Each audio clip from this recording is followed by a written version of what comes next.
Hi guys, let me give you a quick update about the 3-year eligibility rule and the amended rules regarding that. Court ने 20th मई को हर high court को 3 महीने दिए थे to frame the rules regarding the 3-year eligibility and देयर आफ्टर 3 महीने और दिए थे for approval of those rules from the respective state governments.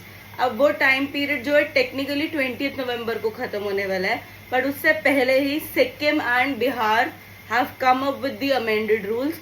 Sikkim तो सिर्फ रूल्स के साथ नहीं बल्कि नोटिफिकेशन के साथ आया है और बिहार ने भी अपने रूल्स को मॉडिफाई कर दिया है. साइड रूल्स के अकॉर्डिंगली अभी they are asking for either of the two things. या तो एक सर्टिफिकेट आपको अपने प्लेस ऑफ प्रैक्टिस के प्रिंसिपल सिविल जज से लेना है.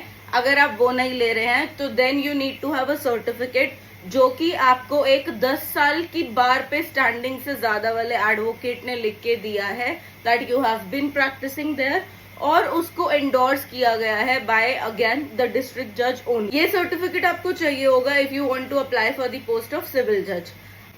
And the probability is quite high कि rest of the high courts would also be coming up with the similar rules, क्योंकि सुप्रीम कोर्ट जजमेंट में भी इसी एक कंडीशन की बात की गई थी. आपका पीरियड ऑफ प्रैक्टिस आपके day of provisional enrolment in the state bar council से काउंट किया जाएगा. अब बात करते हैं कि जज साहब इस सर्टिफिकेट को एंडोर्स करने के लिए या आपको सर्टिफिकेट इशू करने के लिए क्या डॉक्यूमेंट सीक कर रहे हैं. मेरे नोन में एक पर्सन है जिनको सिक्किम के लिए अप्लाई करना है. उन्होंने जब अपने डिस्ट्रिक्ट जज को अप्रोच किया regarding the issue of certificate, तो उन्होंने उनसे कहा एक्टिव नोटिफिकेशन चाहिए with the highlighted portion that mandates the issuance of certificate. It needs to be coupled with an application जो कि आपको लिखनी है कि sir please issue me this certificate as I want to apply for the said post. उसके साथ साथ आपको अपना ओरिजिनल एप्लीकेशन फॉर्म अटैच करना है, अपना आईडी प्रूफ अटैच करना है. साथ ही में जज साहब ने जो है बार से सर्टिफिकेट मांगा है, तो रिस्पेक्टिव बार एसोसिएशन आपको इशू करके देगा.